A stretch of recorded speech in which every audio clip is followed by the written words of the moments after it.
We do have to touch upon a situation at Alabama where more news continues to come out. We're getting more data points with that situation. The star freshman and head coach Nate Oats, the way he's sort of handled this situation. There was some tasteless pregame, I don't want to call it celebration, but pregame announcements and some things that we saw. Here's Nate Oats on the situation Saturday at Alabama. I think that's something that's been going on all year. I don't really know.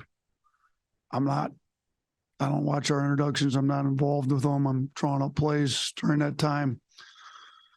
Regardless, it's not appropriate. It's been addressed, and I can assure you it definitely will not happen again the remainder of this year. So we continue to deal with this situation in Alabama, which has the gravest of outcomes, the gravest of situations that we could deal with, and it's framed all around a basketball team playing some really productive hoop right now. But then you see things like this, and it sort of strikes you as, once again, tone deaf from not only the players, but the head coach and the program.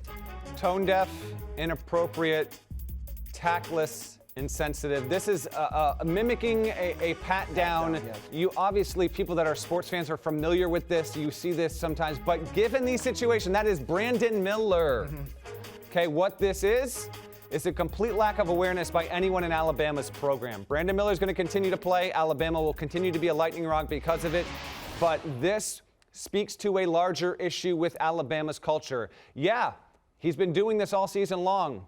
Since January 15th, since we had this murder and an Alabama player was kicked off of the team, this has continued to happen. There wasn't one person around the program that noticed this and tried to get ahead of it and said, hey, we might want to stop doing this. It looks really bad. It only took until this story just blew up this week with Brandon Miller's involvement in this that we became aware that he was even part of this situation. Even though he has not been charged and is not a suspect, he's clearly a part of the situation. He delivered the gun to the scene. And it took until social media backlash happened in the middle of this game, Joe, for finally someone to recognize what was happening. It's a terrible reflection on Alabama and obviously an Alabama program and its coach Nate Oats that has been on the receiving end, rightfully so, of a lot of criticism.